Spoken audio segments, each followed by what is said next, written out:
Skewness एक बहुत important topic है जब हम रिसर्च की बात करते हैं। स्क्यूनेस का सिंपल सा मतलब होता है लैक ऑफ सिमेट्री, यानी सिमेट्री नहीं है। सिमेट्री होती किस में है? नॉर्मल प्रोबेबिलिटी कर्व में होती है, जो इस तरीके का दिखेगा। सो नॉर्मल प्रोबेबिलिटी कर्व में left half is equal to right half, तो वो पीक जो है वो बिल्कुल इक्वली डिवाइड करता है दोनों हाफ को, अगर हम उसको बीच से कट करेंगे तो। ओके, सो ये क्या हो गया? Left half is equal to right half, यानी कि इसमें मीन मीडियन मोड जो है वो इक्वल होंगे। So mean is equal to median is equal to mode, ये आपको देखने को मिलेगा। अगर ये पीक जो बिल्कुल बीचों बीच है, इसको लेफ्ट या राइट सरका दिया जाए, सो अगर लेफ्ट सरका देंगे तो ये आपका पॉजिटिवली स्क्यूड हो जाएगा, और अगर मैं इसको शिफ्ट कर देती हूं राइट की साइड तो ये आपका क्या हो जाएगा? नेगेटिवली स्क्यूड हो जाएगा।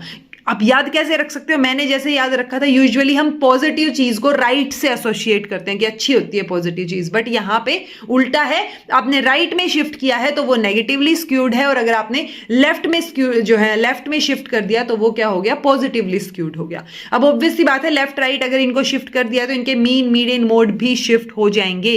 सो मीन मीडियन मोड आपको याद रखना है, किसमें ज्यादा किसमें कम होता है। सो जो आपने राइट में किया है, यानी कि जो नेगेटिवली स्क्यूड है, उसके अंदर आपको देखने को मिलेगा कि mean is less than median is less than mode. Okay, इसका एग्जैक्ट ऑपोजिट आपको पॉजिटिवली स्क्यूड में नजर आएगा, that mean is greater than median greater than mode. Okay, अब कई बार इसको एसोसिएट किया जाता है पेपर की डिफिकल्टी से, कि किस तरीके का पेपर आया अगर पॉजिटिवली स्क्यूड है या नेगेटिवली स्क्यूड है। तो देखो, जब हम पॉजिटिव स्क्यूनेस की बात करते हैं तो उसमें हमने बोला कि मीन जो है वो ज्यादा है मीडियन से और वो ज्यादा है मोड से, यानी मीन काफी ज्यादा है। तो बहुत सारे स्टूडेंट्स जो है वो मीन से नीचे ही परफॉर्म कर रहे हैं, हमने जब लेफ्ट में उसको क्या कर दिया? शिफ्ट कर दिया, राइट। सो इसमें क्या चीज आपको देखने को मिली पॉजिटिव स्क्यूनेस में, कि आपका पेपर जो है वो इतना डिफिकल्ट है कि बच्चे मीन तक पहुंच ही नहीं पाए। यानी अगर 100 नंबर का पेपर था तो 50 नंबर से कम है मोस्टली बच्चों के, 50 तक भी नहीं पहुंच पाए बच्चे, राइट।